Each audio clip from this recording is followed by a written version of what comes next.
Punjab food authority का लाहौर के hotels और दुकानों पर मुजरे सेहत चीजें बेचने वालों के खिलाफ क्रैकडाउन। इनके लड़के थे, उसने इसके ऊपर फेक टेम्परिंग करते हुए 18 नवंबर लिख दिया। ये भी एक्सपायर्ड है, कानूनी कार्रवाई कर रहे हैं, जुर्माना अभी करेंगे। हमारी टीम्स आपसे हमारे आने से पहले they had taken the round. ये उसकी एक्सपायरी डेट है जो ये लिखी हुई है कि इसने 9 सितंबर 2025 में इसने एक्सपायर होना है। हमारे साथ जो भी इनके लड़के थे उसने इसके ऊपर फेक टेम्परिंग करते हुए 18 नवंबर लिख दिया। अब हम इनसे वही कह रही हैं कि जब एक चीज़ लिखी हुई है तो उसको तो नहीं आप अपने हाथ से लिख सकते ना। और ये भी अगर जानते बूझते हुए जो है वो आप हम इनके खिलाफ जो अभी एक कानूनी कार्रवाई कर रहे हैं।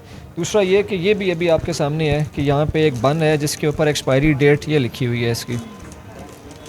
ये 15/11 कह लें या 16/11 जो भी, क्योंकि ये मिटा हुआ है ऊपर से, तो ये भी एक्सपायर्ड है। इसको हम डिस्कार्ड करेंगे। इसकी टेम्परिंग के ऊपर हम इनको जो है जुर्माना अभी करेंगे इसका। मतलब लाइव साथ साथ जो है वो टेस्टिंग की जाती है, चेक किया जाता है। दोनों चल रहा है, ना सिर्फ उनको हम चेक कर रहे हैं बल्कि हम उनको पीपीईज पहुंचा भी रहे हैं। ट्रेनिंग हमारे ऑफिस के अंदर होती है, मेडिकल स्क्रीनिंग भी है वहीं पर होती है जब ट्रेनिंग के लिए आते हैं। लेकिन डिस्ट्रीब्यूट करने के लिए हम यहाँ पर आते हैं। जब डिस्ट्रीब्यूट करने आते हैं तो एक दफ़ा इनिशियल राउंड भी लगा लेते हैं ताकि क्वालिटी और हाइजीनिक कंडीशंस को भी देख लें। नॉर्मली अगर देखें तो रेडी और दुकानों पर छोटी दुकानों और छोटे कारोबार करने वाले हजरात जो हैं उनके लिए भी क्या ट्रेनिंग का कोई प्रोसेस है, कोई उनके लिए भी हिफ़्ज़ान सेहत किस तरह से, SOPs किस तरह से, उनका ख्याल किस तरह से रखना है, इस हवाले से भी कोई चीज़ें जो हैं वो बनाई गई हैं? हमारे डीजी साहब ने 28 मार्केट शॉर्टलिस्ट की हैं लाहौर के अंदर।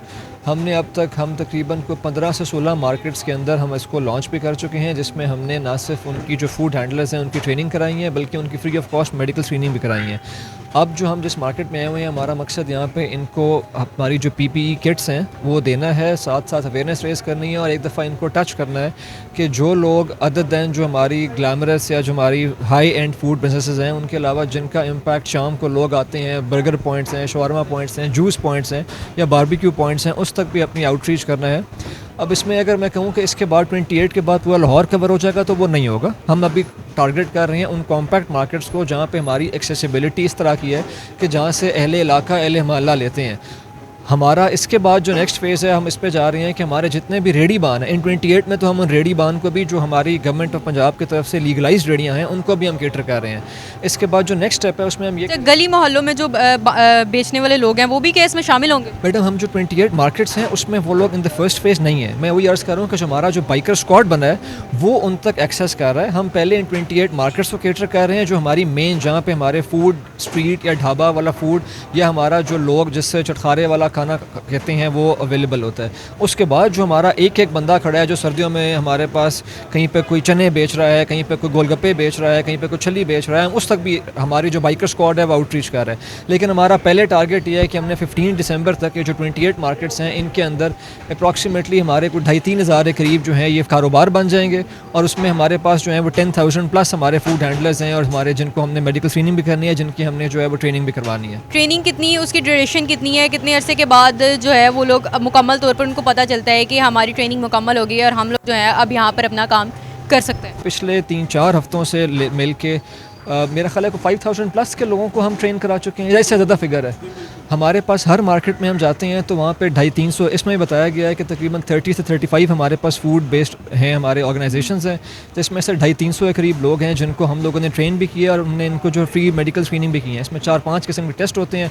इनिशियली हम लोगों ने ये फैसला किया कि जो 28 मार्केट्स हैं इसमें हम फ्री ऑफ कॉस्ट करते हैं। ट्रेनिंग का ड्यूरेशन जो है ना ये 1 to 2 डेज़ होता है। It is not very rigorous कि हम कहें कि जी हमने इन्हें कोई PhD करानी है।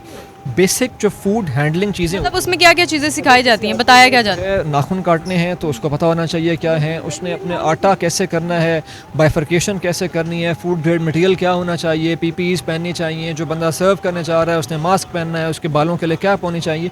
ये वो हैं जो हमें अपने घरों में भी करने चाहिए। तो ये लोग पिछले काफ़ी दिनों से इस टीम्स को ट्रेनिंग भी करवा रहे हैं। अभी अगर हम जितने भी हमारे पास यहाँ पे दुकानदार हजरात खड़े हैं, अगर आप इनसे भी पूछेंगे तो हमारी टीम्स इनके पास आज हमारे आने से पहले इनकी ट्रेनिंग्स भी हो चुकी हैं। हमने इनको सर्टिफिकेट्स भी दे चुके हैं, इनकी मेडिकल स्क्रीनिंग भी बाय एंड लार्ज की हो चुकी है। अब हमारा आज यहाँ आने का मकसद था कि हम इंश्योर करें कि जो हमने इनकी ट्रेनिंग्स कराई हैं क्या इनको PPEs जो हैं वो भी हम पर शॉप हम लोग डिलीवर कर रहे हैं। लेकिन अगर कहीं पे किसी फूड हैंडलर के पास बंदा चेंज हो जाता है तो फिर हम इनसे ये हमारा बाइकर स्क्वाड जो डिप्लॉय DG साहब ने किए हैं, जिसकी मॉनिटरिंग हमारी फील्ड टीम्स कर रही हैं, उसका मकसद ये है कि अगर कहीं पर कोई नया बंदा आ जाता है, कोई नई हायरिंग और फायरिंग होती है तो हम उसको साथ साथ ट्रेन भी करते रहें, बल्कि उसकी मेडिकल स्क्रीनिंग भी करते रहें। ये ऑनगोइंग प्रोसेस है जिसके लिए हमारा बाइकर स्क्वाड भी मौजूद है।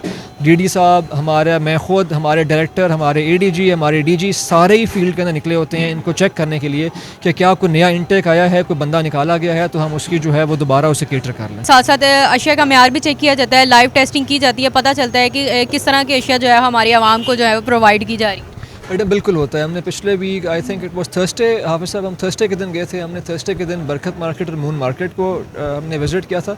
हमने वहाँ पे जाके जिन लोगों ने हमने क्योंकि वहाँ पे डिस्ट्रीब्यूट आज से 2-3 हफ्ते पहले कर दी थी, हमने वहाँ जाके चेक किया कि जिन्होंने नहीं पहना हुआ we give them a warning because ये लोगों के लिए नई चीज़ है। हम नहीं चाहते कि हम आते साथ ही जुर्माने शुरू कर दें। अभी भी हमने जो ये दुकान वाले ठहरे हुए हैं इनसे ये कहा था कि मेहरबानी करें पहने, बिकॉज नेक्स्ट फेज में जब आएंगे तो फिर कोई पीनल एक्शन लेंगे। अगर अवेयरनेस के बावजूद वो लोग ये काम नहीं करते हैं तो उन पर जो है वो अब कार्रवाई होगी या नोटिस जारी किए जाएंगे? कौन सी कार्रवाई जो है वो अमल में लाई जाएगी? बेटा हमारे पास डिफरेंट प्रोविजंस हैं। हमारा जो PFA एक्ट है वो हमें एम्पावर करता है कि हम ना सिर्फ जुर्माना कर सकते हैं बल्कि हम उनके ऊपर EPO भी लगा सकते हैं और FIR भी दर्ज कर सकते हैं। लेकिन वो हमारा आखिरी स्टेप है। We don't want to go down that lane. हमारी ख्वाहिश ये है कि हम लोगों को जिनको ट्रेन कर रहे हैं, जिनके मेडिकल स्क्रीनिंग कर रहे हैं, ये एक बंदे को ट्रेन और मेडिकल स्क्रीनिंग का ख़र्चा जो है वो 15 से 20 हज़ार रुपये है एक बंदे का।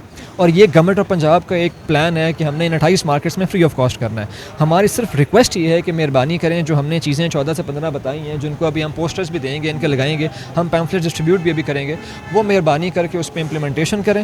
नहीं करेंगे तो हम उसको वार्निंग, जैसे मैंने कहा है कि बरकत मार्केट और मून मार्केट में वार्निंग से शुरू किया है, नेक्स्ट में हम फिर उनको जुर्माने भी करेंगे और उसके बाद अगर गॉड फॉरबिड ज़रूरत पड़ती है तो EPO है, FIR है, सीलिंग है, वो बाद के स्टेप्स हैं। जिस तक मेरा नहीं ख्याल हमारी आवाम इतनी समझदार है कि अगर उसको पता है कि 20 हज़ार रुपये एक पे लग रहे हैं, इनके 5 हैं जिनको लाख रुपए की ट्रेनिंग, मतलब इसके इम्कानात आ सकते हैं कि सील किया जाए और जुर्माने आयद किए जाए। अगर वो नहीं मानेंगे तो हमारे पास आखिरी ऑप्शन तो फिर वही है।